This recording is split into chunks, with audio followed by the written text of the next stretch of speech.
Minha filha, eu vou te contar uma coisa que aconteceu comigo e que mudou completamente a minha vida.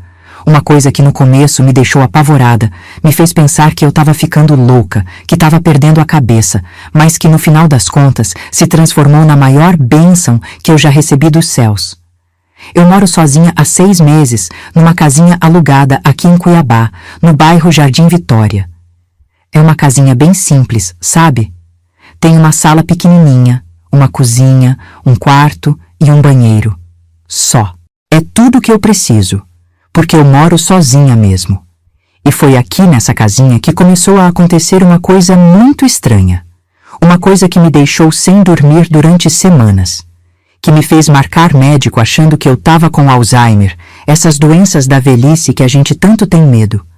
Todo santo dia, quando eu acordava de manhã e ia para a cozinha preparar meu café, eu encontrava louça suja na minha pia.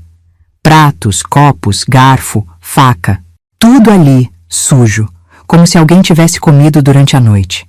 Só que eu tinha absoluta certeza que antes de dormir, eu tinha lavado toda a louça. Eu sempre faço isso, menina.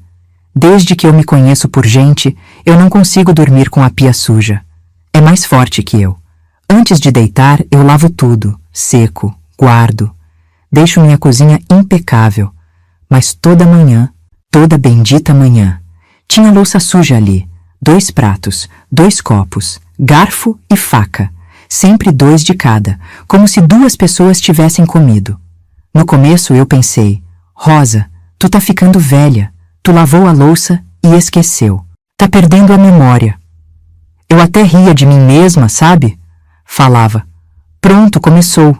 Daqui a pouco eu não vou nem lembrar meu nome. Mas aí começou a acontecer outra coisa que me arrepiou todinha. Começou a sumir comida da minha geladeira. Eu sou aposentada, moro sozinha, então eu faço marmita para a semana toda, né? Faço arroz, feijão, um frango assado, uma carne, coloco tudo em potinho e guardo na geladeira. Só que quando eu ia pegar para comer, faltava comida. Não era pouco não, menina. Era tipo uma refeição inteira que sumia. Eu abria a geladeira e pensava, eu não comi isso tudo. Não comi. Mas a comida não estava lá. E tinha mais uma coisa, a pior de todas. A porta dos fundos da minha casa, aquela que dá pro quintalzinho, ela tem uma tranca simples, daquelas antigas. Todo dia antes de dormir eu conferia. Trancada. Mas quando eu acordava de manhã, a porta estava destravada, só encostada, como se alguém tivesse entrado e saído. Menina, eu fiquei apavorada. Aos 67 anos de idade, viúva há 6 meses, morando sozinha pela primeira vez na vida. Eu comecei a achar que tinha alguém entrando na minha casa toda noite enquanto eu dormia. Ou pior, eu comecei a achar que eu estava realmente ficando louca. Que eu estava fazendo essas coisas durante a noite sem lembrar. Que eu estava comendo, sujando louça, abrindo porta, tudo dormindo, sem ter consciência. Mas quando eu descobri a verdade, quando eu descobri quem estava entrando na minha casa toda noite, e principalmente o que aconteceu depois dessa descoberta, menina, minha vida virou de cabeça para baixo. E hoje, 1 ano depois, eu posso te dizer, foi a melhor coisa que podia ter acontecido. Fica comigo até o final dessa história que você não vai acreditar no que eu vou te contar. Porque o que começou com medo, terminou com amor. Meu nome é Rosa, Rosa Maria da Silva. Tenho 67 anos de idade. Nasci e me criei aqui em Cuiabá mesmo, no bairro do Porto. Meu pai era operário, minha mãe lavadeira. A gente era pobre, mas era feliz, sabe? Daquelas famílias simples que não tinha nada, mas tinha tudo ao mesmo tempo. Eu casei muito jovem. Tinha 22 anos quando conheci o Antônio. Ele era caminhoneiro, rodava o Brasil inteiro levando carga. Era um homem bom, trabalhador, honesto. A gente se casou na igreja do bairro, fizemos uma festinha simples no quintal da casa da minha mãe. Foi em 1980, faz 45 anos já. Logo vieram os filhos, primeiro o Júnior, depois a Patrícia. 2 filhos lindos que eu criei praticamente sozinha, porque o Antônio vivia na estrada. Ele saía segunda-feira de manhã e só voltava sexta à noite, às vezes nem isso. Teve mês que ele ficou 3 semanas fora. Eu trabalhei a vida inteira como cozinheira de escola. Comecei numa escolinha municipal aqui perto de casa e fiquei lá por 32 anos. Acordava todo dia às 5 da manhã para preparar a merenda das crianças. Fazia arroz, feijão, macarrão, sopa. Era uma responsabilidade grande, sabe? Porque tinha criança que a única refeição do dia era aquela da escola. O dinheiro era sempre curto. O salário do Antônio como caminhoneiro não era ruim, mas também não era grande coisa. E o meu de merendeira, então, menina, era um salário mínimo e olhe lá. Mas a gente se virava. Nunca faltou comida em casa, graças a Deus. Nunca faltou um prato de comida para os meus filhos. A gente comprou uma casinha própria ali no bairro CPA 1. Levamos 25 anos pagando, mas conseguimos. Era uma casa simples, 3 quartos, sala, cozinha e banheiro. Mas era nossa, construída com nosso suor. Cada tijolo daquela casa tinha o nome da gente. Os meninos cresceram. O Júnior fez curso técnico, trabalha numa empresa de refrigeração. A Patrícia fez pedagogia, é professora. Os 2 se casaram, saíram de casa. O Júnior casou com a Fabiana, uma menina de classe média que sempre olhou meio torto pra gente, sabe? Daquelas que acha que é melhor que os outros. A Patrícia casou com o Daniel, um rapaz bom. Esse eu gosto. E aí ficamos eu e o Antônio sozinhos naquela casa. Depois de tantos anos correndo, cuidando de filho, trabalhando, a gente ia finalmente ter tempo um pro outro. O Antônio se aposentou em 2023, depois de 40 anos de estrada. Eu me aposentei também, depois de 32 anos de escola. A gente fez planos, menina. Planos de viajar, de conhecer lugares, de aproveitar a aposentadoria. O Antônio queria ir para a praia. Dizia que tinha passado a vida inteira vendo asfalto e queria ver o mar. Eu queria visitar minha irmã, que mora em Goiânia. Queria fazer aquelas coisas que nunca tive tempo de fazer. Mas sabe como é? A gente faz planos e Deus dá risada, né? 6 meses depois que o Antônio se aposentou, a gente estava assistindo televisão numa noite de sábado. Ele levantou para pegar água na cozinha. Quando chegou na porta da cozinha, ele caiu. Assim, de repente, caiu no chão e não levantou mais. Foi um infarto fulminante. Nem deu tempo de chamar a ambulância, de levar para o hospital, de fazer nada. Quando o SAMU chegou, ele já tinha ido. Ali mesmo, no chão da nossa cozinha. Com 68 anos de idade, depois de trabalhar a vida inteira, foi embora sem nem aproveitar a aposentadoria. Menina, aquilo ali me destruiu. Eu fiquei completamente perdida. A gente tinha passado 45 anos juntos. Eu não sabia mais viver sem ele. Não sabia nem pagar uma conta de luz direito, porque era ele quem fazia essas coisas. Eu só sabia cozinhar, limpar casa, cuidar. Os filhos vieram pro velório, pro enterro. Ficaram uns dias comigo, mas logo cada um voltou para sua vida. E eu fiquei ali, naquela casa enorme, sozinha. Cada cômodo cheio de lembrança. A cadeira onde ele sentava para assistir jornal. A cama onde a gente dormiu 45 anos. O chinelo dele na porta do banheiro. Eu achei que ia passar o resto da minha vida ali, cuidando daquela casa, vivendo de memória. Mas aí, 3 meses depois que o Antônio morreu, o Júnior veio com a Fabiana conversar comigo. Eles falaram que eu não precisava de uma casa tão grande morando sozinha. Que era perigoso uma mulher da minha idade sozinha numa casa. Que o melhor era vender a casa, dividir o dinheiro entre eu e os 2 filhos e eu procurar um lugar menor, mais seguro. Na hora eu não entendi direito o que eles estavam querendo. Mas a Fabiana foi clara. Dona Rosa, a senhora não tem condição de manter essa casa. É muita despesa. E se a senhora ficar doente? Se cair aqui dentro e não tiver ninguém para socorrer? O melhor é vender.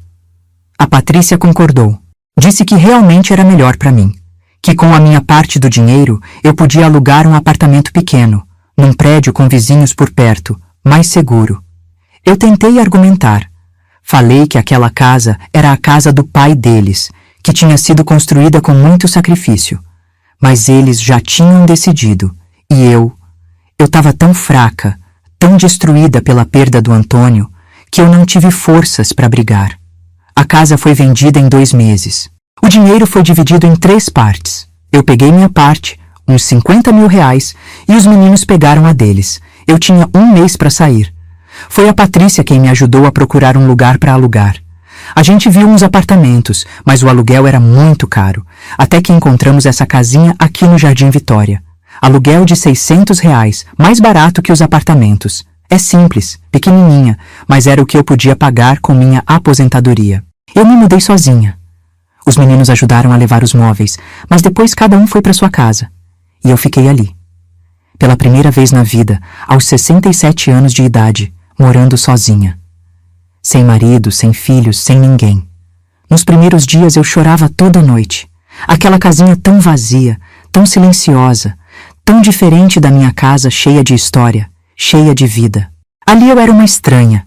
Não conhecia os vizinhos, não conhecia o bairro direito. Eu me sentia completamente perdida. Foi nessa época que começaram aquelas coisas estranhas. A louça suja, a comida sumindo, a porta aberta. E eu, já tão fragilizada, já me sentindo tão sozinha. Aquilo foi a gota d'água. Eu achei que estava enlouquecendo de vez. Que estava perdendo a cabeça. Que ia acabar internada em algum lugar, esquecida por todo mundo.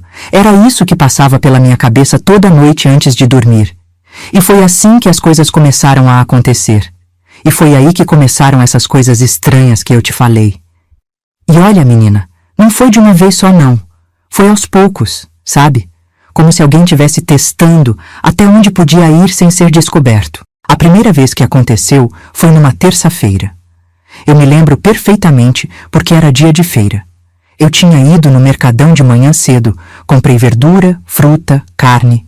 Cheguei em casa, guardei tudo, fiz meu almoço. Depois do almoço eu lavei toda a louça, como sempre faço. Sequei prato por prato, guardei tudo no armário. A pia ficou brilhando de tão limpa. À noite eu fiz uma janta simples, um ovo mexido com pão. Comi, lavei minha caneca, meu prato, meu garfo. Deixei tudo sequinho, arrumadinho. Olhei para o relógio, eram 8:30 da noite. Tomei meu banho, vesti minha camisola, rezei meu terço e fui dormir. Eu durmo pesado, sabe? Sempre fui assim. Desde menina. Quando eu deito e pego no sono, o mundo pode estar acabando que eu não acordo. O Antônio sempre brincava comigo por causa disso. Dizia que eu era que nem pedra. Quando acordei no outro dia, devia ser umas 6 da manhã. Levantei, fui pro banheiro fazer minhas necessidades, lavei o rosto e quando entrei na cozinha para fazer meu café, menina, quando eu vi aquilo, tinha 2 pratos sujos na pia, 2 copos, 2 garfos e 2 facas. Tudo ali, empilhadinho, com o resto de comida. Parecia que alguém tinha comido arroz com alguma coisa, tinha até farelo de arroz grudado no prato. Eu parei ali na porta da cozinha, olhando para aquela louça, pensando, mas como? Eu tinha certeza absoluta que tinha lavado tudo antes de dormir. Eu me lembrava perfeitamente de ter secado os pratos, de ter guardado. Aí eu pensei, Rosa, tu tá ficando velha, tu deve ter comido alguma coisa de madrugada e não lembrou. Deve ter levantado dormindo, essas coisas que dão em gente mais velha. Lavei a louça de novo e não pensei mais nisso. Mas na noite seguinte aconteceu de novo. E dessa vez eu prestei mais atenção. Antes de dormir, eu tirei até foto da pia no meu celular. Tirei foto para ter certeza, para provar para mim mesma que eu não estava ficando maluca. Na foto estava tudo limpo, pia vazia, reluzente. No outro dia de manhã, louça suja de novo. 2 pratos, 2 copos, sempre 2 de cada. E quando eu fui abrir a geladeira para pegar leite para o café, eu notei que faltava comida. Eu tinha feito uma panela de arroz no domingo, tinha sobrado bastante. Guardei num pote grande, mas quando fui ver, o pote estava pela metade. E eu tinha comido só 2 vezes daquele arroz. Aí bateu um nervoso em mim, porque louça suja pode ser esquecimento, mas comida sumindo? Isso não era normal. Alguém estava comendo a minha comida. Comecei a prestar atenção em tudo. Anotava num caderninho o que tinha na geladeira. Pote de arroz, cheio. Pote de feijão, 3 conchas. Frango assado, 4 pedaços. Eu anotava tudo antes de dormir. No outro dia eu conferia. E sempre faltava comida. Uma concha de feijão, 2 pedaços de frango. Metade do arroz. Era como se alguém tivesse fazendo uma refeição completa toda noite. Foi então que eu comecei a reparar na porta dos fundos, aquela porta que dá para o quintalzinho. É uma porta antiga, de madeira, com aquela tranca simples que você só puxa. Toda noite antes de dormir, eu ia lá e conferia. Trancava a porta, puxava bem puxado. Mas de manhã, a porta estava sempre destravada. Não estava escancarada não, estava só encostada. Como se alguém tivesse saído e puxado a porta atrás de si, mas sem trancar. Menina, aí eu entrei em pânico de verdade, porque não era mais esquecimento, não era mais coisa da minha cabeça. Alguém estava entrando na minha casa durante a noite. Alguém estava comendo a minha comida e indo embora. A primeira coisa que eu fiz foi ligar para o dono da casa, o seu Edmilson. Ele é um senhor muito educado, muito correto. Trabalha na prefeitura, tem várias casas de aluguel. Quando eu liguei para ele, expliquei o que estava acontecendo. Ele foi muito atencioso. Perguntou se tinha sumido alguma coisa de valor. Eu disse que não, que só sumia comida. Ele achou estranho também. Perguntou se eu queria que ele trocasse a fechadura da porta dos fundos. Eu disse que sim, por favor, que eu pagava a fechadura. No dia seguinte mesmo ele mandou um chaveiro lá. O homem trocou a fechadura completa. Colocou uma nova, dessas modernas, com chave e tudo. Me deu 2 chaves. Eu guardei uma e deixei a outra de reserva. Naquela noite eu dormi mais tranquila. Pensei, pronto, agora ninguém mais entra aqui. A fechadura é nova, só eu tenho a chave. Me senti segura de novo. Mas no outro dia, menina, no outro dia tinha louça suja de novo. Faltava comida de novo. E a porta estava entreaberta de novo. Quando eu vi aquilo, eu comecei a tremer. Sentei na cadeira da cozinha e comecei a chorar. Porque fechadura nova, trancada, só eu com a chave. E mesmo assim alguém tinha entrado. Como? Como era possível? Foi aí que eu comecei a pensar em coisas sobrenaturais. Eu sou católica, sempre fui. Mas naquela hora eu pensei, será que é espírito? Será que tem alguma coisa nessa casa? Cheguei até a jogar água benta nos cantos da casa, rezei para São Jorge, acendi vela. Mas continuou acontecendo. Toda noite. Toda santa noite. Louça suja, comida sumindo, porta aberta. Eu parei de dormir direito. Ficava ali na cama, de olho aberto, tentando ouvir algum barulho. Mas eu nunca ouvia nada. E mesmo quando eu achava que não ia dormir, o sono vinha e me derrubava. Quando acordava, já tinha acontecido tudo de novo. Fui no posto de saúde. Marquei consulta com a médica de lá, a doutora Fernanda. Contei para ela que eu estava esquecendo as coisas, que estava achando que tinha Alzheimer. Ela me examinou, conversou bastante comigo. Pediu uns exames de sangue, aqueles exames da cabeça, mas disse que ia demorar uns 2 meses para sair o resultado. 2 meses. Menina, eu não ia aguentar 2 meses daquele jeito. Eu já estava perdendo peso de tanto nervoso. Não conseguia comer direito. Vivia com medo. Medo de estar doente. Medo de estar ficando louca. Medo de acabar esquecendo até quem eu era. Os filhos, eu não contei nada. Porque se eu contasse que estava tendo esses esquecimentos, eles iam querer me internar em algum lugar. Iam achar que eu não tinha mais condição de morar sozinha. E eu tinha medo disso. Muito medo de perder minha independência, de virar um fardo para os meus filhos. Então eu fiquei quieta, sofrendo sozinha, indo dormir toda noite com medo, acordando toda manhã com aquela louça suja me esperando, como um lembrete de que eu estava perdendo o controle da minha própria vida. Foi quando a dona Neuza, minha vizinha do lado, percebeu que tinha alguma coisa errada comigo. Ela é uma mulher mais nova, deve ter uns 52 anos. Trabalha com informática, essas coisas de computador. Uma mulher muito inteligente, muito esperta. Um dia, ela me viu no quintal, estendendo roupa. Eu devia estar com uma cara muito ruim, porque ela veio até a cerca e perguntou se eu estava bem, se eu estava doente. E eu não aguentei. Comecei a chorar ali mesmo, no quintal, segurando um lençol molhado. E contei tudo para ela. A dona Neuza ficou me olhando chorar ali no quintal por uns segundos. Aí ela abriu o portãozinho da cerca que divide nossos quintais e veio até mim. Me abraçou, sabe? Daquele jeito que mãe abraça filho. E eu chorei que nem criança no ombro daquela mulher que eu mal conhecia. Ela me levou para dentro da minha casa, me sentou na cadeira da cozinha, fez um chá para mim. E ficou ali, segurando minha mão, esperando eu me acalmar. Quando eu consegui parar de chorar, ela falou com aquela voz calma. Dona Rosa, me conta o que está acontecendo. Conversa comigo. E eu contei tudo. Desde o primeiro dia que encontrei a louça suja.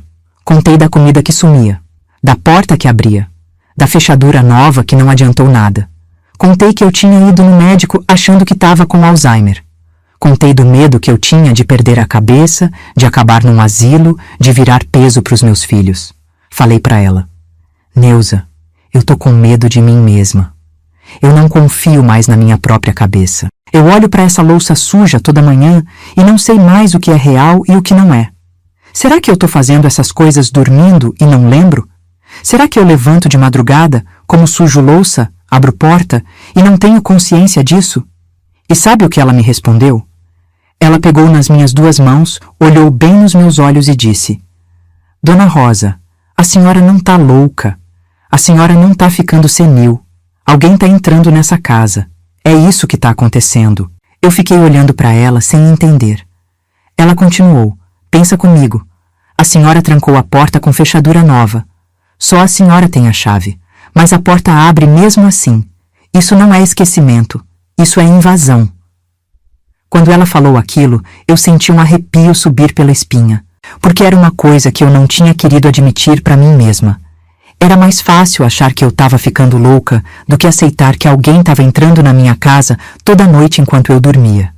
Perguntei para ela, mas quem? Quem faria isso? E por quê? Ela pensou um pouco e disse, não sei, mas a gente vai descobrir. Vou te ajudar, Dona Rosa. A senhora não está sozinha nisso.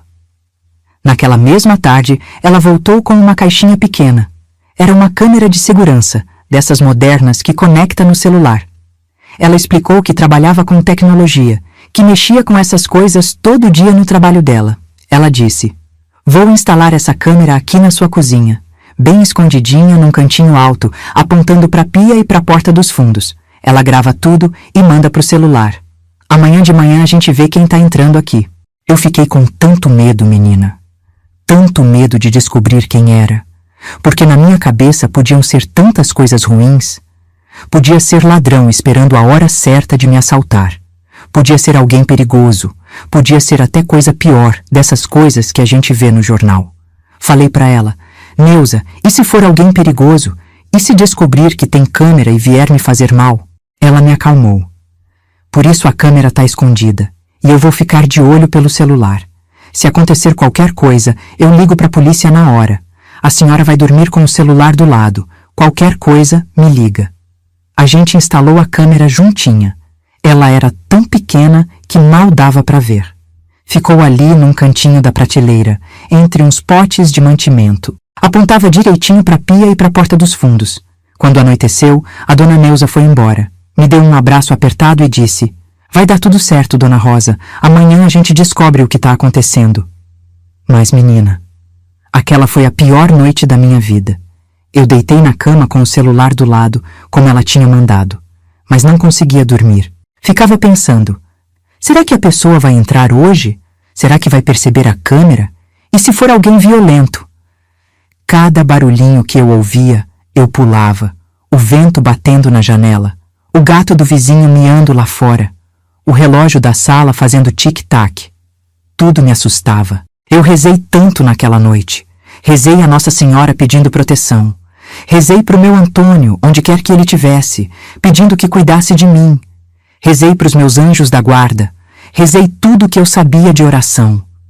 Devia ser umas 2 da manhã quando o sono veio. Aquele sono pesado que eu tenho, que quando vem não tem para onde correr. E eu apaguei. Quando acordei, o sol já estava entrando pela janela do quarto. Olhei para o celular. 6h15 da manhã.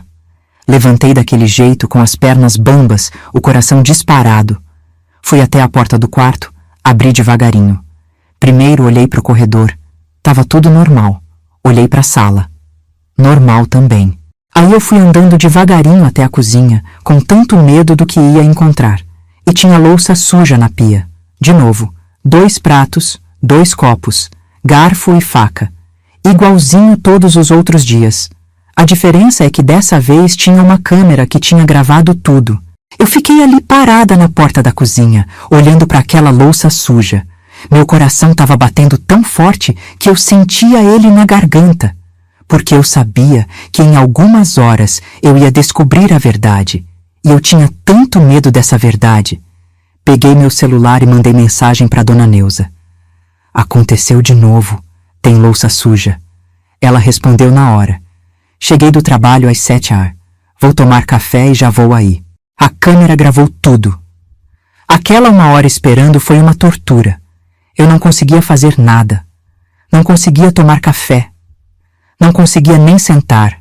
Ficava andando de um lado para o outro da casa, olhando para o relógio a cada minuto. Pensava, e se for alguém conhecido? E se for alguém da família?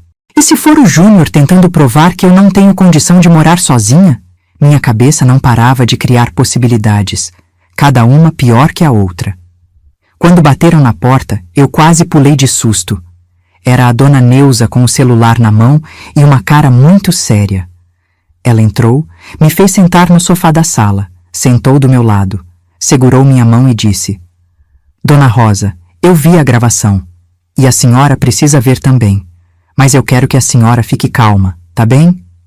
Eu comecei a tremer. Falei: é alguém perigoso? É ladrão? Ela balançou a cabeça. Não, não é ladrão, mas a senhora precisa ver com os próprios olhos. Ela abriu o aplicativo do celular dela. Tinha a gravação lá, já pausada numa imagem escura. Ela apertou o play. A imagem era da minha cozinha, de noite, tudo escuro. Só dava para ver pelos números no canto da tela que era 1h43 da madrugada. Por alguns segundos não acontecia nada. Só a cozinha vazia e escura. Até que a porta dos fundos começou a abrir, devagarinho, e entrou uma sombra. Eu segurei na mão da Dona Neuza com tanta força que devia ter machucado ela. Fiquei olhando para a tela do celular sem piscar. A sombra acendeu a luz da cozinha. E aí eu vi quem era. Era um homem. Um homem magrinho, barbudo, com a roupa toda suja e rasgada. Um morador de rua. Eu fiquei paralisada olhando para aquela imagem.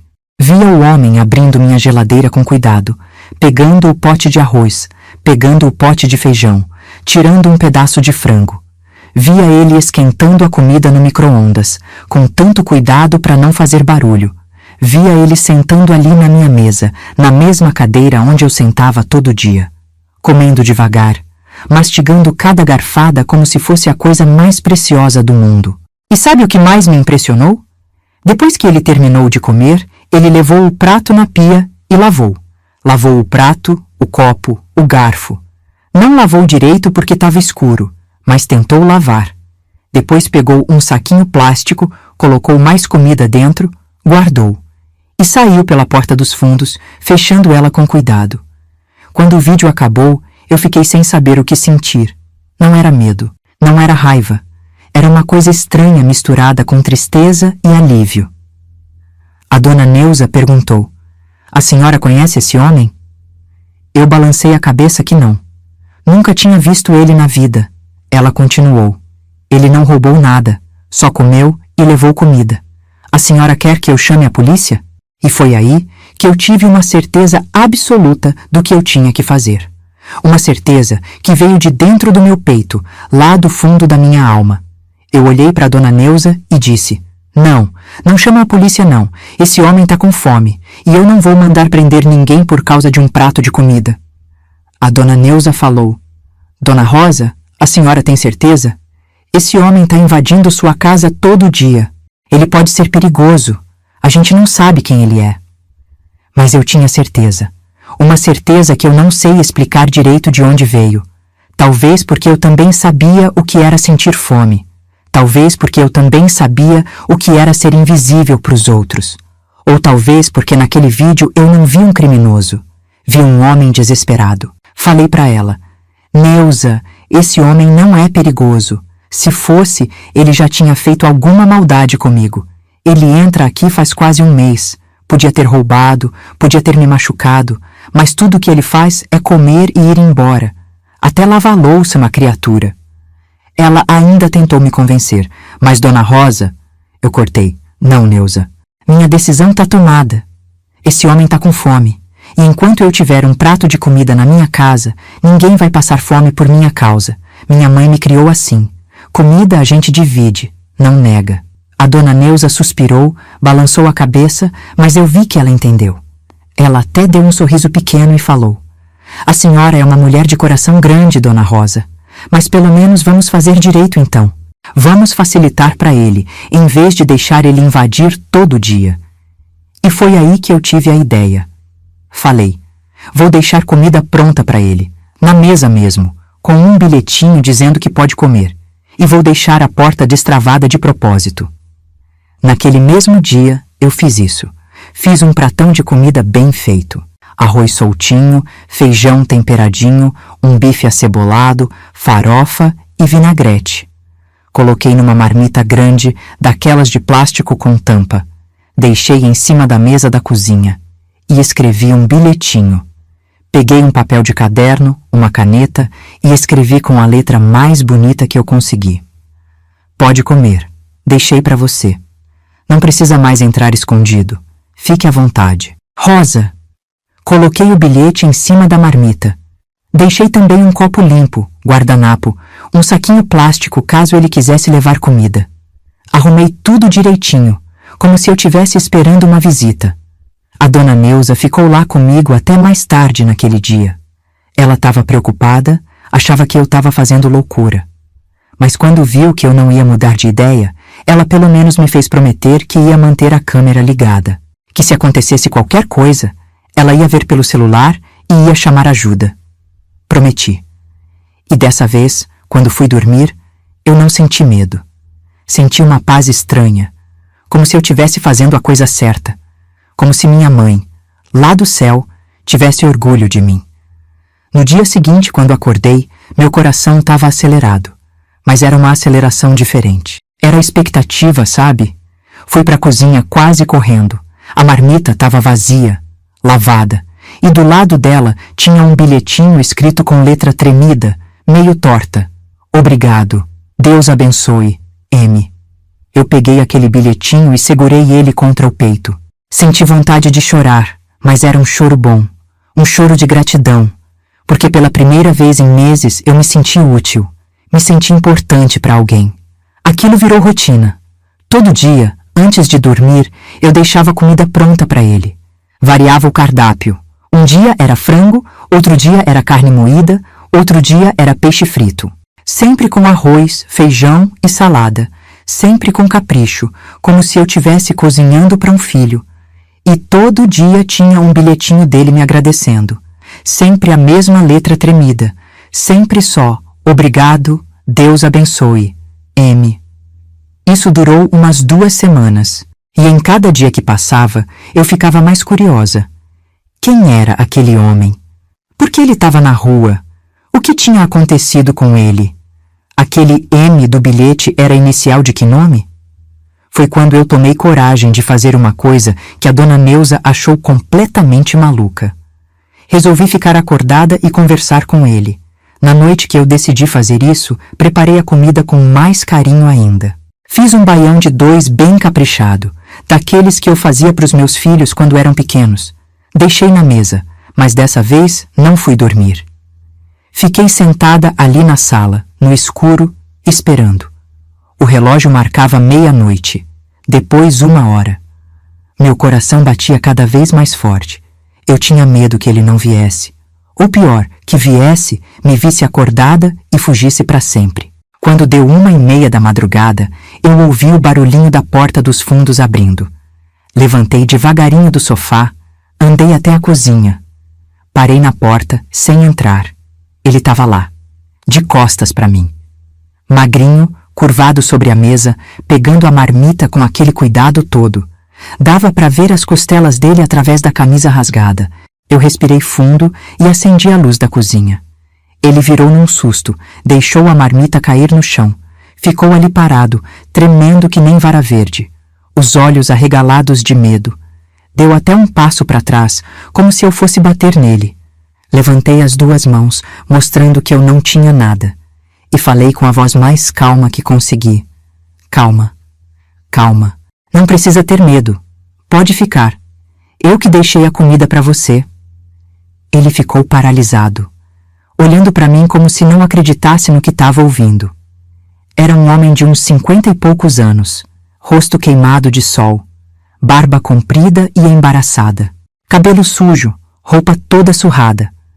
Mas tinha alguma coisa nos olhos dele, uma tristeza profunda, mas também uma educação que não tinha desaparecido. Dei um passo para dentro da cozinha, bem devagar, como se estivesse chegando perto de um bicho assustado. Falei: "Seu nome é M, né? Tá nos bilhetinhos." "M de quê?" Ele ficou uns segundos sem falar. A voz dele, quando saiu, era rouca de quem não conversava com ninguém, fazia tempo. "Marcelo, meu nome é Marcelo." Sorri para ele, mostrei a cadeira. "Senta aí, Marcelo, vou esquentar a comida direito para você. E quero que você me conte quem é você." Ele olhou para a porta dos fundos, como se quisesse sair correndo. Mas a fome deve ter sido mais forte, ou talvez a solidão. Ele sentou na cadeira, bem na beirinha, como se a qualquer momento pudesse levantar e fugir. Peguei a marmita do chão, lavei, coloquei comida de novo. Esquentei bem esquentado no micro-ondas. Enquanto esperava, fui conversando. "Faz tempo que você tá na rua, Marcelo?" Ele mexeu a cabeça que sim. 3 anos. "E antes? O que você fazia antes?" Ele ficou quieto por um tempo. Quando o micro-ondas apitou, peguei a marmita, coloquei na mesa na frente dele com garfo e faca. Ele olhou para a comida como se fosse a coisa mais bonita do mundo. Enquanto ele comia, eu sentei na cadeira do outro lado da mesa e esperei. Não forcei. Só fiquei ali, fazendo companhia. Foi quando ele começou a falar, entre uma garfada e outra, com a voz embargada. Eu era empresário. Tinha uma loja de material de construção aqui em Cuiabá, na Avenida Fernando Correia. Era uma loja boa, dava dinheiro. Ele parou de comer, olhou para mim com aqueles olhos tristes. Eu era casado, tinha 2 filhos, casa própria, carro, vida boa. Não era rico, mas tinha o suficiente, sabe? Fiz que sim com a cabeça. Ele continuou. Aí veio a crise. Eu fiz uns investimentos errados. Comprei mercadoria fiado, achando que ia vender. Não vendeu. As dívidas começaram a crescer. Eu tentei segurar, mas não consegui. A loja faliu. Ele limpou uma lágrima que escorreu. "Perdi tudo, dona. Perdi a loja, perdi a casa para pagar dívida. O carro foi embora também. Eu fiquei sem nada." Perguntei baixinho.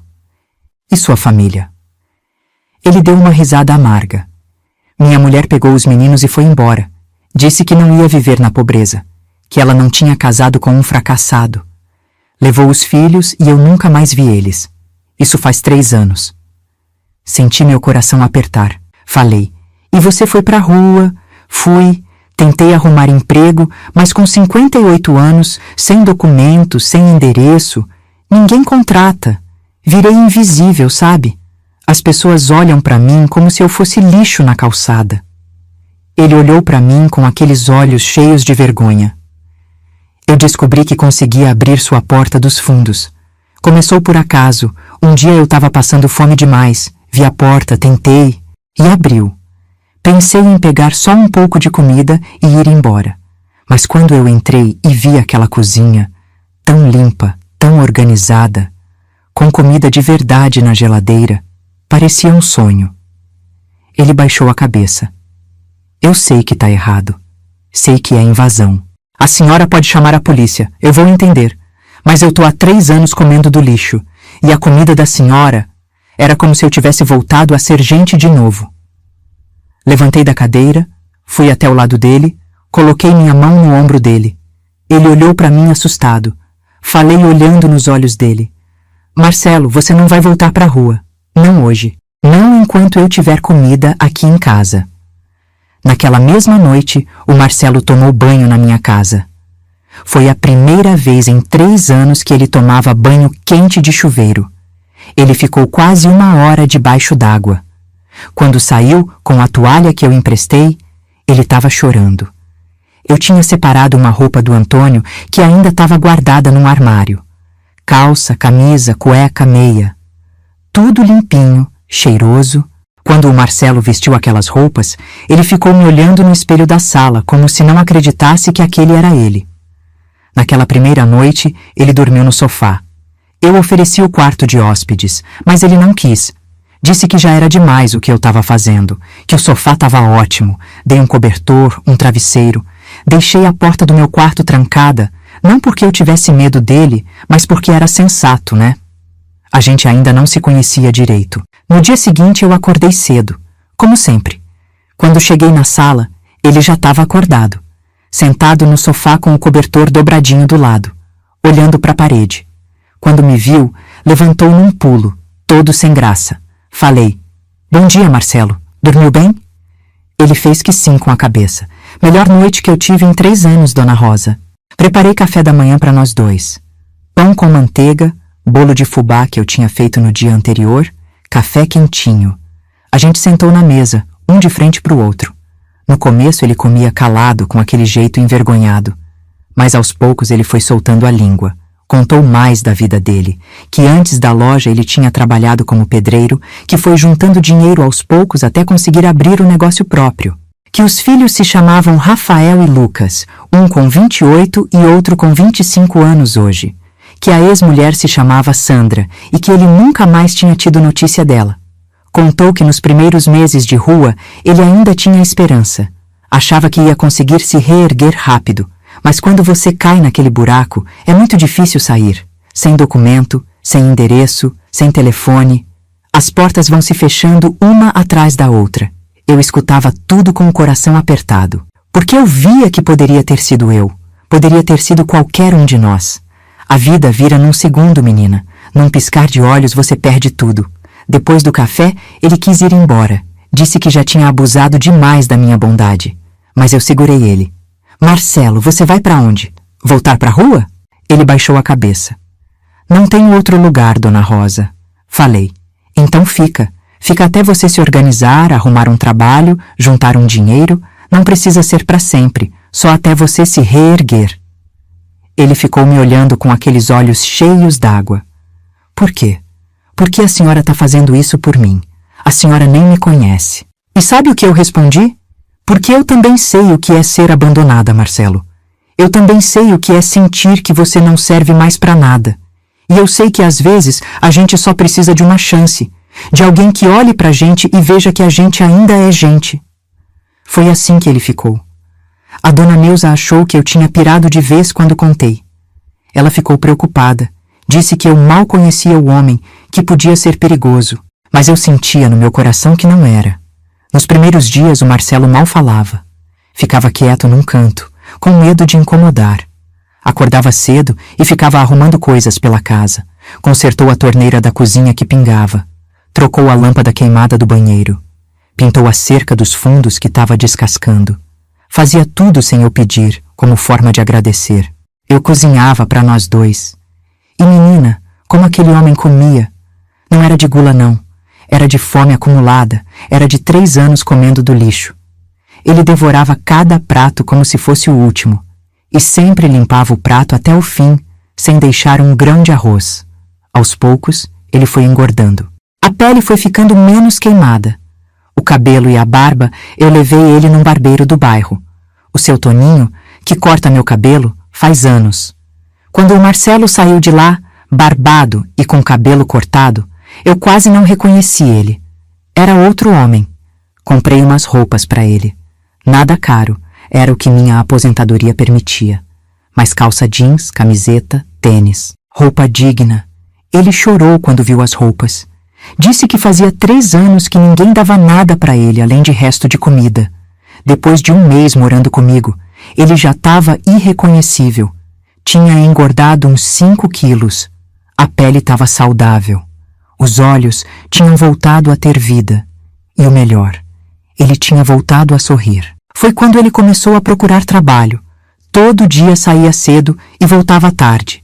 Batia de porta em porta oferecendo serviço de pedreiro, de ajudante, de qualquer coisa. A maioria das pessoas fechava a porta na cara dele quando descobria que ele não tinha documento. Mas teve um dia que ele chegou em casa diferente, com um sorriso no rosto. Tinha conseguido um bico numa obra. Não era nada fixo, não era registrado, mas era trabalho. Era dinheiro honesto. Era dignidade. O dono da obra, o seu Raimundo, precisava de alguém para carregar material, fazer massa, essas coisas. Pagava por dia. Quando o Marcelo contou a situação dele, o seu Raimundo deu uma chance. Disse que ia experimentar por uma semana. E o Marcelo se acabou de trabalhar naquela obra. Chegava em casa todo sujo de cimento, cansado, com as costas doendo, mas feliz. Feliz de estar trabalhando de novo, feliz de estar sendo útil.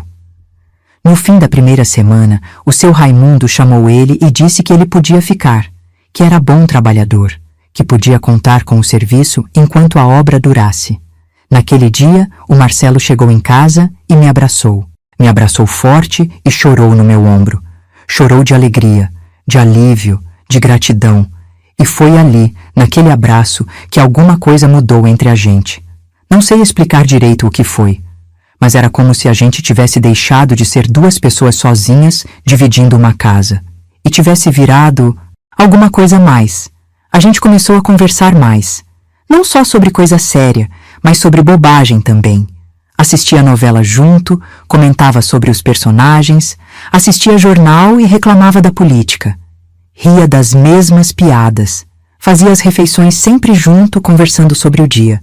Ele me ajudava na cozinha, lavava a louça depois do jantar enquanto eu secava. A gente tinha uma rotina boa, gostosa. Pela primeira vez em meses, eu não me sentia sozinha. E percebi que ele também tinha mudado comigo. Não era mais aquele homem assustado, envergonhado. Ele conversava, dava risada, contava histórias do tempo que ele tinha à loja. Tinha voltado a ter esperança nos olhos. Uma noite a gente estava assistindo um filme na televisão. Eu estava sentada num canto do sofá, ele no outro. No meio do filme, sem nem pensar, eu acabei encostando minha cabeça no ombro dele. Foi um gesto automático, sabe? Daqueles que a gente faz sem pensar. Ele ficou quieto, não se mexeu, só ficou ali, deixando eu encostar. E depois de uns minutos, senti ele botar a mão no meu braço, bem de leve, como quem tem medo de espantar. A gente ficou assim até o filme acabar, sem falar nada. Só ali, um dando apoio pro outro. E quando levantei para ir dormir, nossos olhos se cruzaram. E teve alguma coisa naquele olhar, alguma coisa que não era mais só amizade. Eu fui pro quarto com o coração acelerado. Deitei na cama olhando pro teto, pensando: Rosa, o que tá acontecendo com você? Você tem 67 anos, ele tem 58. Você é viúva há 6 meses. Isso não pode estar acontecendo. Mas estava acontecendo. Querendo eu ou não. Tinha alguma coisa nascendo ali entre a gente. Alguma coisa que ia muito além de gratidão ou pena. Alguma coisa que eu achei que nunca mais ia sentir na vida. Alguma coisa que me assustava e me deixava feliz ao mesmo tempo. Eu estava me apaixonando, aos 67 anos de idade, por um homem 9 anos mais novo que eu. Um ex-morador de rua que eu tinha acolhido na minha casa. E o mais louco de tudo? Eu achava que ele também estava se apaixonando por mim. As coisas foram mudando aos poucos entre eu e o Marcelo. Nada forçado, nada apressado. Era tudo muito natural, sabe? Como se a gente tivesse esperado a vida inteira por aquilo sem saber. Ele começou a me olhar diferente. Não era mais aquele olhar de gratidão. Era outra coisa. Quando eu passava perto dele, sentia que ele seguia eu com os olhos. Quando a gente conversava, ele prestava atenção em cada palavra minha, como se fosse a coisa mais importante do mundo. E eu também tinha mudado com ele. Comecei a me arrumar mais, passava batom antes do jantar, penteava o cabelo com mais capricho. Botava aquele vestidinho que eu gostava, em vez de ficar de camisolão velho. Coisas bobas, mas que faziam diferença. A dona Neuza percebeu. Um dia ela veio tomar café aqui em casa e falou rindo: Dona Rosa, a senhora tá diferente, tá até mais moça.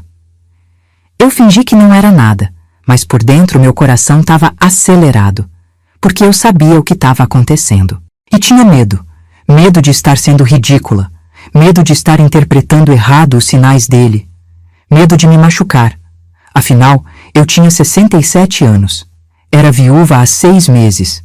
Tinha o corpo marcado pela idade, pelos filhos que carreguei, pelos anos de trabalho pesado. Enquanto ele, mesmo tendo 58 anos, ainda era um homem. E eu achava que homem não olhava para mulher da minha idade daquele jeito. Mas eu estava errada. Foi numa noite de sexta-feira. O Marcelo tinha recebido o pagamento da semana da obra. Ele chegou em casa com uma sacola na mão, todo contente. Dentro tinha um bolo de chocolate da padaria e uma garrafa de vinho. Ele falou meio sem graça. Dona Rosa, eu queria agradecer por tudo que a senhora tem feito por mim. Então, comprei isso aqui pra gente comemorar. Eu fiquei toda boba com aquilo. Fazia anos que ninguém me dava presente. Que ninguém pensava em mim daquele jeito. Preparei um jantar especial. Fiz aquele frango à parmegiana que eu sabia fazer bem. Botei a mesa bonita, com toalha e tudo. A gente jantou conversando, rindo. O vinho foi soltando a língua dos dois. Ele contou histórias engraçadas do tempo da loja. Eu contei das traquinagens que eu fazia na escola onde trabalhava. A gente riu que nem 2 bobos. Quando terminamos de comer, fomos pro sofá com o bolo e mais vinho. A televisão estava ligada, mas a gente nem prestava atenção. Só conversava, sobre tudo, sobre nada. Daquele jeito gostoso que a gente conversa quando tá bem com alguém. Foi quando ele ficou sério de repente. Me olhou bem nos olhos e falou: Dona Rosa, posso te fazer uma pergunta? Meu coração acelerou. Pode. Por que você fez isso tudo por mim? De verdade. Não pode ser só bondade. Tem tanta gente na rua. Por que logo eu? Eu respirei fundo. Chegou a hora da verdade. Falei olhando para ele. No começo foi bondade mesmo. Foi compaixão. Mas depois virou outra coisa, Marcelo. Ele ficou me olhando, esperando eu continuar. Faz 6 meses que meu marido morreu. Meus filhos me abandonaram, venderam a casa que eu construí a vida inteira. Eu estava sozinha, achando que minha vida tinha acabado. Que eu ia morrer sozinha, esquecida por todo mundo. E aí você apareceu. Minha voz falhou um pouco. Você me fez voltar a me sentir útil. Me fez voltar a ter alguém para conversar, para cuidar. Me fez voltar a me sentir viva. Ele pegou na minha mão. Aquela mão cheia de calos de trabalho segurando a minha mão enrugada de idade. E falou com a voz embargada. Rosa, você me salvou. Literalmente me salvou. Eu estava morrendo naquela rua. Não só de fome, mas de solidão. De me sentir invisível. E você me viu. Você olhou para mim como se eu ainda fosse alguém. Ele se aproximou mais. Esses 2 meses morando aqui foram os melhores da minha vida. Não é pela comida, não é pela casa. É por você. É por acordar todo dia e ver você. É por jantar conversando com você. É por assistir televisão do seu lado. É por tudo que você é. Eu estava tremendo. Meu coração batendo tão forte que eu tinha certeza que ele estava ouvindo. E foi quando ele falou aquilo que eu tinha tanto medo e tanto desejo de ouvir. Eu tô apaixonado por você, Rosa. Sei que eu não tenho direito. Sei que você é mais velha, que eu não tenho nada para te oferecer. Sei que eu fui morador de rua, que eu sou 9 anos mais novo. Mas eu não consigo mais guardar isso. Eu te amo. Menina, quando ele disse aquilo, as lágrimas desceram pelo meu rosto. Não era lágrima de tristeza, era de felicidade, de alívio, de descobrir que eu não tinha imaginado nada, que era real. Falei chorando, Marcelo, eu também tô sentindo isso. E tô com tanto medo, medo de estar sendo ridícula, medo do que as pessoas vão dizer. Uma velha de 67 anos se apaixonando. Ele interrompeu. Você não é velha. Você é linda. Você é a mulher mais linda que eu já conheci. E foi quando ele me beijou. Menina do céu, fazia quanto tempo que eu não beijava ninguém? 6 meses desde que o Antônio morreu. Mas na verdade fazia anos que eu não tinha um beijo assim. Um beijo de verdade. Cheio de sentimento, cheio de desejo. O Antônio era bom marido, mas nos últimos anos o casamento tinha virado rotina. A gente se amava, mas aquele amor de conforto, de companheirismo, fazia anos que não tinha paixão. Fazia anos que ele não me beijava daquele jeito. E ali, com 67 anos, nos braços de um homem 9 anos mais novo, eu me senti de novo como uma menina. Senti aquele friozinho na barriga. Aquela coisa boa que a gente sente quando gosta de alguém. Quando o beijo terminou, a gente ficou ali abraçado no sofá. Eu encostada no peito dele, ouvindo o coração dele bater acelerado igual o meu. Ele passando a mão no meu cabelo com tanto carinho. Eu falei baixinho: Marcelo, eu tenho medo do meu corpo. Eu sou velha. Tenho barriga, tenho estria, tenho tudo caído. Eu não sou mais aquela mulher bonita que... Ele me calou com outro beijo e depois falou olhando nos meus olhos: Rosa, eu passei 3 anos na rua. 3 anos sendo tratado como lixo. Você me olhou como gente. Você me tratou com dignidade. Me deu comida, casa, roupa. Me deu esperança de novo. Você acha que eu tô olhando pra estria? Pra barriga? Eu tô olhando pro seu coração, pro tamanho da sua alma. Naquela noite, a gente não foi além do beijo, mas ficamos ali no sofá até tarde, conversando, se beijando, fazendo planos. Ele falou que queria juntar dinheiro, que queria conseguir um emprego fixo, que queria tirar documento novo, que queria poder me dar uma vida melhor. Eu falei que não precisava de vida melhor, que já estava feliz assim, que só de ter ele ali do meu lado já era tudo para mim. Quando fomos dormir, ele pro sofá, eu pro quarto, nenhum dos dois conseguiu pregar o olho. Eu ficava revirando na cama, pensando naquele beijo, pensando que eu estava namorando de novo aos 67 anos. Pensando que eu estava sentindo coisas que achei que nunca mais ia sentir. E pela primeira vez em muito tempo, eu me senti mulher de novo. Não só mãe, não só avó, não só viúva, mas mulher. Desejada, amada. No dia seguinte, quando acordei e fui para a cozinha, ele já estava lá, fazendo café.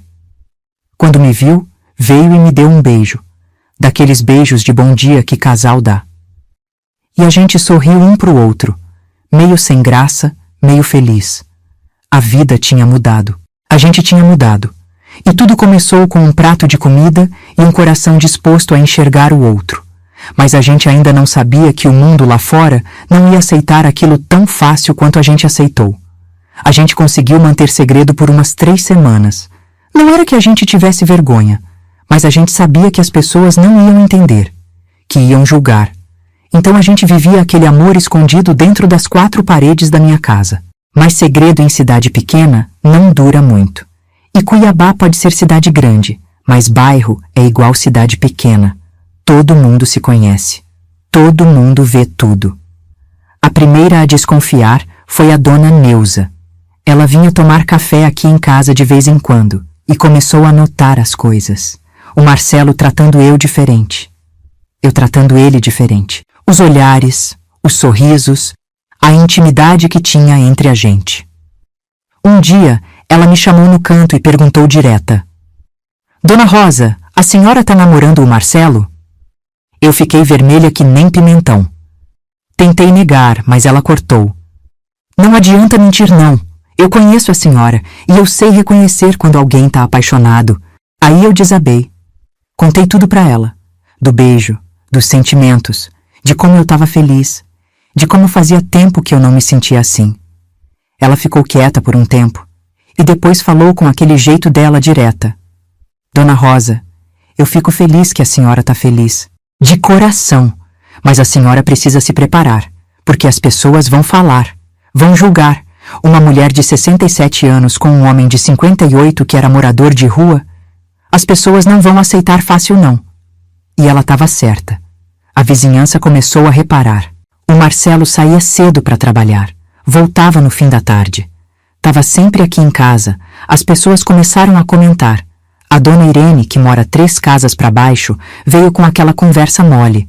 Dona Rosa, aquele rapaz que tá morando com a senhora, é parente? Eu respondi firme: Não, é um amigo que tá precisando de ajuda. Ela fez aquela cara. Ah, entendo. É que o povo tá comentando, né? Uma mulher da sua idade, sozinha, com um homem mais novo dentro de casa. O povo fala, né?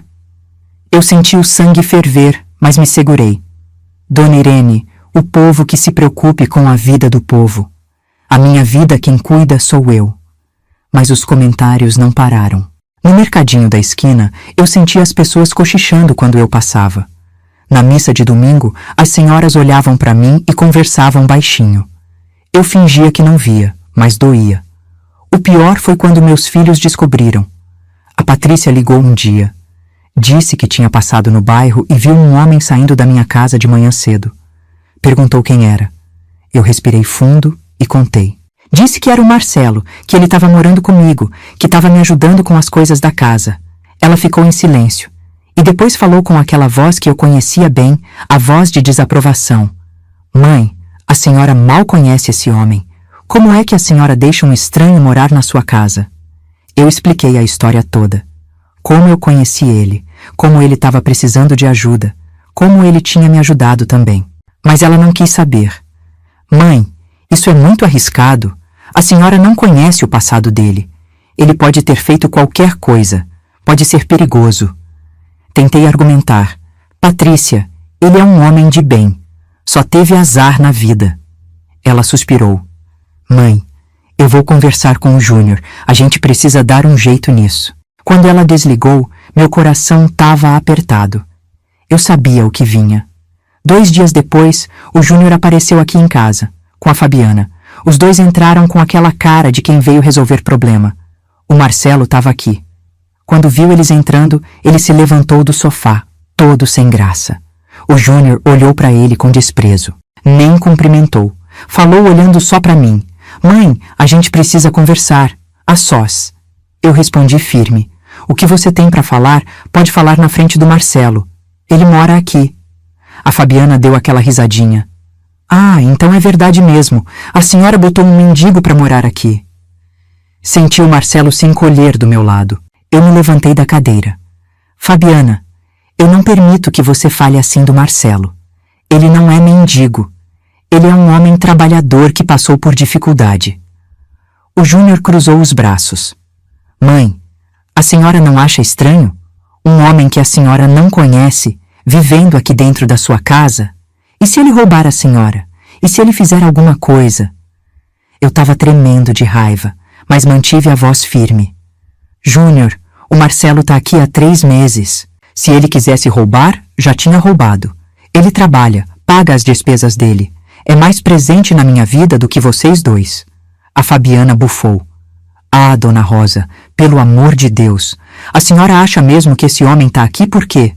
Ele viu que a senhora é sozinha, aposentada, tem uma casa. Ele está se aproveitando da senhora. Foi quando o Marcelo falou. Pela primeira vez desde que eles chegaram. Eu vou embora. Eu não quero causar problema para Dona Rosa. Ele se levantou para ir para o quarto pegar as coisas. Eu segurei no braço dele. Você não vai a lugar nenhum. Olhei para os meus filhos. Vocês querem saber a verdade? Eu e o Marcelo estamos namorando. Isso mesmo que vocês ouviram. Eu, com 67 anos de idade, tenho um namorado. E sou feliz. Mais feliz do que fui nos últimos anos.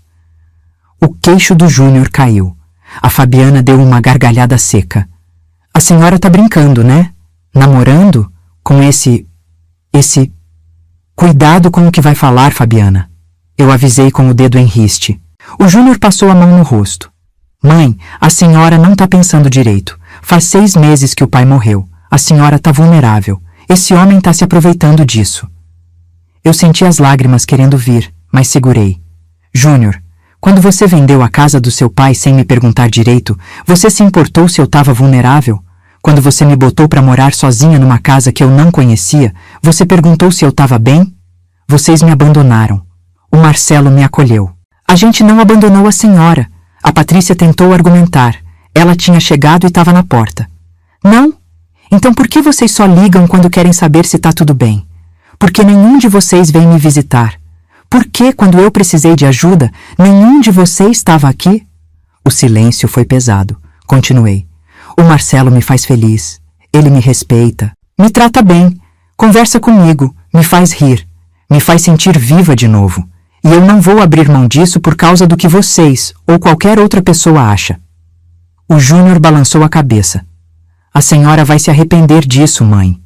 Quando ele te roubar, quando te abandonar, não venha pedir ajuda. Eles foram embora batendo a porta. E eu desabei a chorar nos braços do Marcelo. Ele me abraçou apertado e disse: Rosa, eu não quero te afastar dos seus filhos. Se você quiser que eu vá embora... Eu o interrompi. Não, você fica. Eles que precisam aceitar. Eu passei a vida inteira vivendo para os meus filhos, para o meu marido, para os outros. Agora eu quero viver para mim. Nos dias seguintes, a situação ficou pior. Os filhos pararam de ligar. A vizinhança inteira comentava. Teve até gente que atravessava a rua quando me via. Na igreja, as senhoras da pastoral pararam de falar comigo. A dona Irene espalhou que eu estava vivendo em pecado, que era uma vergonha uma mulher da minha idade. Teve um dia que eu estava no mercadinho comprando pão. A dona Alice, que eu conhecia há anos, falou alto para todo mundo ouvir. Tem cada absurdo que a gente vê, viu? Mulher velha se achando nova, querendo viver igual mocinha. Eu parei, virei para ela e respondi na mesma altura. Dona Alice, eu tenho 67 anos. Não tô morta. E se Deus me deu a chance de ser feliz de novo, eu vou aproveitar. E se isso te incomoda, o problema é seu, não meu. Saí de lá de cabeça erguida, mas em casa chorei. Chorei de raiva. Chorei de frustração. Chorei porque era difícil. Porque a sociedade não aceita uma mulher da minha idade viver um amor. O Marcelo me consolou. Disse que a gente ia passar por isso junto. Que ele não ia me abandonar. Que não ligava para o que os outros falavam. E foi naquele momento, passando por todo aquele julgamento, que eu tive certeza. O que eu sentia por ele era real. E valia a pena qualquer sacrifício. Menina, aqueles primeiros meses foram muito difíceis. Mas sabe o que acontece quando você enfrenta a tempestade junto com alguém? Você fica mais forte. E era isso que estava acontecendo com a gente. O Marcelo continuou trabalhando na obra. Todo dia saía cedo, voltava tarde, cansado, mas satisfeito. Ele juntava cada centavo que ganhava. Dizia que queria contribuir mais com as despesas da casa, que queria me ajudar de verdade. Eu continuei com minhas costuras. Sempre fui boa com agulha e linha. Desde que me mudei para a casinha, eu fazia uns bicos costurando para fora. Consertava roupa, fazia barra de calça, essas coisas. Não dava muito dinheiro, mas ajudava. Um dia o Marcelo chegou em casa com uma ideia. Ele falou: Rosa, a gente podia abrir um negócio. Algo pequeno, mas nosso. Eu olhei para ele curiosa. Que tipo de negócio? Ele sentou do meu lado na mesa da cozinha. Você cozinha tão bem, e eu sei fazer aquelas coisas de obra, mexer com construção. A gente podia abrir uma lanchonete pequena. Eu monto tudo, faço o balcão, as mesas. Você faz os salgados, os bolos. Pode ser ali na esquina mesmo, naquele ponto que tá vazio. A ideia me animou na hora, mas eu tinha medo. Marcelo, para abrir negócio precisa de dinheiro, a gente não tem. Ele segurou minha mão. A gente tem alguma coisa guardada. Eu juntei um pouco nesses meses. Você tem aquele dinheiro da venda da casa. A gente não precisa de muito, só de uma chance. Conversamos bastante naquela noite. Fizemos conta. Vimos o que era possível e decidimos arriscar. Alugamos aquele pontinho na esquina. Era pequeno, mas tinha um espaço bom. O aluguel era barato, R$ 300. Dava para pagar. O Marcelo trabalhou feito louco. Nas horas vagas da obra, ele vinha pro ponto e ia montando tudo. Fez o balcão com madeira de resto que o patrão dele deixou ele levar. Pintou as paredes. Colocou prateleiras, fez 3 mesinhas pequenas com cadeiras que a gente comprou usadas e reformou. Eu preparava os salgados em casa. Coxinha, pastel, enroladinho de salsicha, risoles. Fazia bolo de fubá, bolo de cenoura, bolo de chocolate. Tudo caseiro, tudo feito com capricho. Abrimos a lanchonete num sábado de manhã. Cantinho da Rosa foi o nome que a gente escolheu. O Marcelo fez uma plaquinha de madeira linda com o nome pintado. No começo foi devagar. Pouca gente entrava. Muita gente do bairro ainda me olhava torto por causa do relacionamento. Passavam na frente da lanchonete, olhavam, mas não entravam.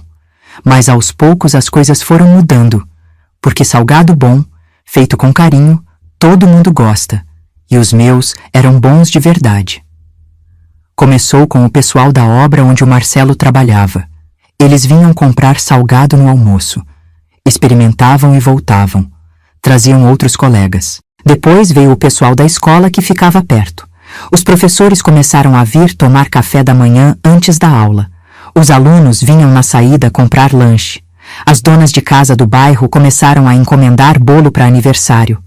Meu bolo de chocolate com brigadeiro virou sucesso. Teve semana que eu fiz 5 bolos. E sabe o que foi acontecendo? As mesmas pessoas que me julgavam, que viravam a cara para mim, começaram a vir na lanchonete. Porque a comida era boa. Porque o atendimento era bom. Porque o preço era honesto. A dona Irene, aquela que falava mal de mim, começou a vir comprar pão de queijo todo dia. No começo ela entrava meio sem graça, mas depois foi pegando intimidade. Um dia ela até pediu desculpa. Falou: Dona Rosa, eu julguei a senhora sem conhecer.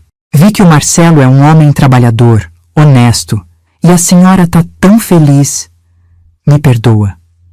Eu perdoei, porque guardar mágoa só deixa a gente pesada. Os meus filhos, esses demoraram mais para aceitar. Passaram uns 6 meses sem falar comigo. Não ligavam, não vinham visitar. Eu sofri muito com isso.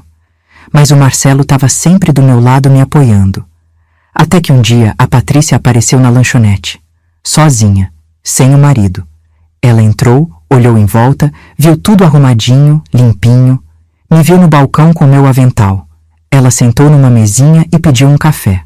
Eu mesma levei, sentei com ela. Ficamos em silêncio por um tempo, até que ela falou: Mãe, eu vim pedir desculpa. Eu e o Júnior fomos muito duros com a senhora. A gente não entendeu. A gente achou que a senhora estava sendo enganada. Segurei na mão dela. E agora? O que você acha? Ela olhou para o Marcelo que estava no balcão atendendo um cliente. Eu vejo que ele cuida da senhora, que ele trabalha, que a senhora está feliz de um jeito que eu não via faz tempo. Eu acho que a gente estava errado. Chorei. Ela chorou. A gente se abraçou ali no meio da lanchonete. Foi o começo da reconciliação. O Júnior demorou mais. Mas, uns 2 meses depois, ele também apareceu. Trouxe os netos para conhecer a lanchonete. E quando ele viu como eu estava feliz, como eu e o Marcelo trabalhávamos bem juntos, ele começou a aceitar também. Hoje, 1 ano e meio depois de tudo que aconteceu, nossa vida é completamente diferente. A lanchonete vai muito bem. A gente consegue pagar o aluguel, as contas e ainda sobra um pouco. Não é muito, mas é nosso. É construído com nosso trabalho, nosso suor. O Marcelo conseguiu tirar documento novo. Tem CPF, RG, tudo direitinho agora. Deixou o trabalho na obra e fica só na lanchonete comigo. Ele atende no balcão, faz as entregas, cuida da parte financeira. Eu fico na cozinha fazendo os salgados, os bolos, as comidas. A gente trabalha junto. Dorme junto. Vive junto. Somos um casal de verdade. Reformamos a casinha também. O Marcelo pintou tudo, consertou o que estava quebrado. A gente comprou móvel novo. Botou uma TV maior na sala. Fez o quintal ficar bonito com plantinhas. De final de semana a gente sai. Vai no cinema, vai jantar num restaurante. Coisa simples, mas que pra gente vale ouro. Porque é liberdade, é felicidade, é amor. Ele me trata que nem rainha. Todo dia me acorda com café na cama. Me chama de meu amor, de minha linda. Me faz sentir especial todos os dias. E eu cuido dele também. Faço a comida que ele gosta. Cuido da roupa dele. Converso com ele sobre tudo. A gente é parceiro de verdade. A gente até viajou. Fomos para a Chapada dos Guimarães no aniversário de namoro de 1 ano. Ficamos num hotelzinho simples. Foi a coisa mais romântica que eu já vivi na vida. Os filhos agora vêm visitar. A Patrícia vem toda semana tomar café aqui em casa. O Júnior vem de vez em quando, ainda meio ressabiado, mas vem. Os netos adoram o vô Marcelo, como eles chamam ele. A vizinhança toda mudou de ideia. Hoje em dia todo mundo me cumprimenta. Falam bem da lanchonete. Até a dona Alice, aquela que falou mal de mim no mercado, virou cliente fiel. Na igreja eu voltei a frequentar. No começo foi estranho, mas o padre, que é um homem bom, me recebeu de braços abertos. Disse que Deus é amor e que qualquer amor verdadeiro é abençoado. A gente não é rico. Longe disso. Mas a gente é feliz. E felicidade não tem preço. Tem dia que eu olho para tudo isso e não acredito. Aquele homem que entrava escondido na minha cozinha para comer um prato de comida, hoje é meu companheiro, meu amor, meu parceiro de negócio e de vida. E eu, que achava que minha vida tinha acabado aos 67 anos, que estava sozinha e triste, hoje eu tenho uma vida cheia. Uma vida com propósito. Uma vida feliz. Tudo começou com louça suja na pia e terminou com amor na minha vida. Então é isso, minha filha. Essa é a minha história. A história de como louça suja na pia mudou completamente a minha vida. Eu sei que tem gente que vai ouvir isso e vai julgar. Vai achar absurdo. Vai dizer que uma mulher de 67 anos não devia estar namorando. Muito menos um homem 9 anos mais novo. Muito menos um ex-morador de rua. E sabe o que eu tenho a dizer para essas pessoas? Que o problema é delas, não meu. Porque eu passei 45 anos da minha vida sendo esposa, sendo mãe, sendo cozinheira de escola, vivendo para os outros, fazendo o que era esperado de mim, cumprindo meu papel de mulher certinha, de boa esposa, de boa mãe. E quando eu fiquei viúva, quando meus filhos venderam minha casa e me botaram para morar sozinha, eu achei que minha vida tinha acabado. Achei que eu ia passar o resto dos meus dias esperando a morte chegar. Sozinha, esquecida, invisível. Mas sabe o que eu aprendi? Que a vida não acaba aos 60, não acaba aos 67, não acaba nunca enquanto a gente tiver ar nos pulmões e vontade de viver. Eu aprendi que a gente pode recomeçar em qualquer idade, que a gente pode se apaixonar de novo, que a gente pode construir uma vida nova, que a gente pode ser feliz. E mais importante, eu aprendi que eu não preciso da aprovação de ninguém para viver a minha vida. Não preciso da aprovação dos meus filhos. Não preciso da aprovação da vizinhança. Não preciso da aprovação da sociedade. A única aprovação que eu preciso é a minha. E a de Deus. E eu tenho certeza absoluta que Deus não condena o amor verdadeiro. Não importa a idade. Não importa a diferença. Não importa de onde a pessoa veio. Eu quero falar especialmente com você que está me ouvindo agora e que tem mais de 50, 60, 70 anos. Você que talvez esteja sozinha, que talvez tenha perdido seu marido, que talvez se sinta invisível, que talvez ache que sua vida amorosa acabou. Eu quero te dizer, não acabou. Você ainda é mulher. Você ainda tem direito de ser amada. Você ainda tem direito de sentir borboletas na barriga. Você ainda tem direito de se apaixonar.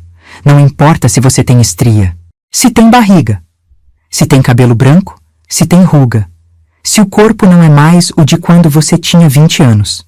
Sabe por quê? Porque amor verdadeiro não olha para corpo. Amor verdadeiro olha para alma, olha para caráter, olha para coração. E se alguém te olhar e só ver uma velha, essa pessoa não merece você. Simples assim. Eu passei meses com medo. Medo de estar sendo ridícula, medo do que as pessoas iam falar, medo de me machucar, medo de não ser boa o suficiente para o Marcelo. Mas sabe o que me libertou?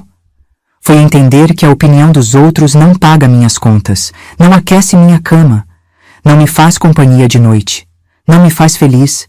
E eu escolhi a felicidade, escolhi viver, escolhi amar. E foi a melhor escolha que eu fiz na vida. Hoje eu tenho 68 anos. Vou fazer 69 daqui a 3 meses. E eu nunca fui tão feliz na minha vida. Nunca me senti tão viva. Nunca me senti tão mulher. Eu acordo todo dia com propósito. Acordo para trabalhar na lanchonete que eu construí com meu companheiro. Acordo para viver um amor verdadeiro. Acordo para aproveitar cada dia como se fosse único. Porque eu aprendi que a gente não sabe quanto tempo tem. O Antônio morreu com 68 anos, logo depois de se aposentar. Não deu tempo de aproveitar nada. Não deu tempo de viajar, de realizar sonhos. Então eu não vou desperdiçar o tempo que eu tenho. Eu não vou ficar sentada numa cadeira esperando a morte. Eu vou viver. Intensamente. Completamente. E eu quero que você faça o mesmo. Se você está sozinha, saia de casa. Vá na igreja. Vá no grupo da terceira idade. Vá no baile, vá no forró, Vá para onde tiver gente, porque amor a gente não encontra trancada dentro de casa.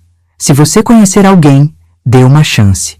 Não importa se a pessoa é mais nova, não importa se a pessoa não tem dinheiro, não importa se a pessoa tem passado. O que importa é o presente. É como a pessoa te trata agora.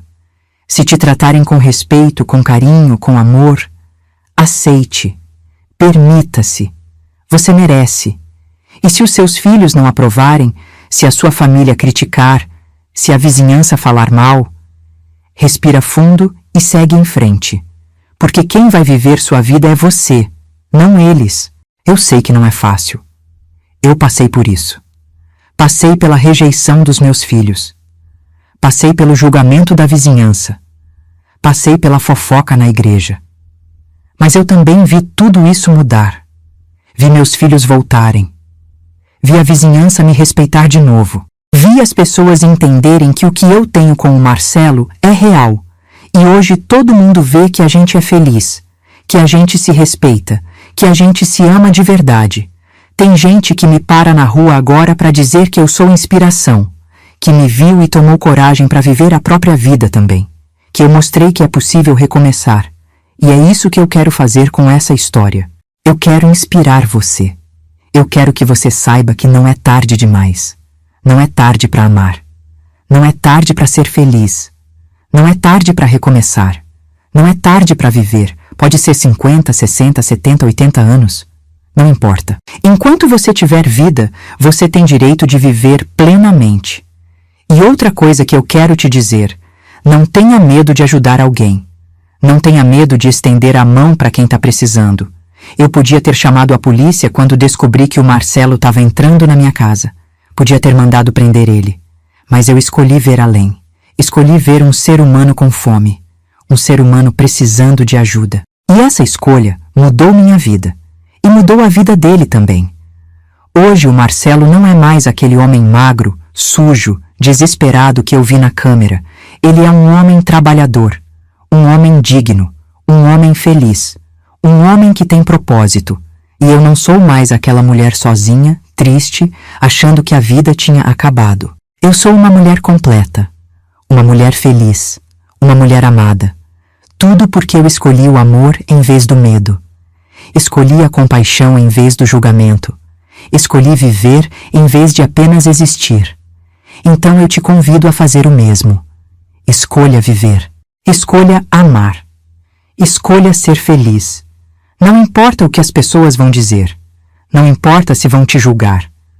No final das contas, quem vai deitar na sua cama todo dia é você. Quem vai olhar no espelho todo dia é você. Quem vai viver sua vida é você. Então viva do jeito que te faz feliz. Ame quem te faz bem. E não peça desculpa por isso para ninguém. Porque a vida é uma só, minha filha. E ela é muito curta para a gente desperdiçar com medo, com vergonha, com preocupação com a opinião dos outros. Eu desperdicei muitos anos vivendo para os outros. Agora eu vivo para mim. E é libertador. É maravilhoso. E eu desejo isso para você também. Que você tenha coragem de viver sua vida. De buscar sua felicidade. De amar sem medo. Porque como eu sempre digo agora, aos 68 anos eu descobri que a vida não está nem na metade. Está apenas começando. E começou com louça suja na pia. Começou com um prato de comida. Começou com compaixão. E se transformou em amor. O amor mais verdadeiro, mais bonito, mais sincero que eu já vivi. E se eu consegui aos 67 anos, você também consegue. Não importa a idade que você tem.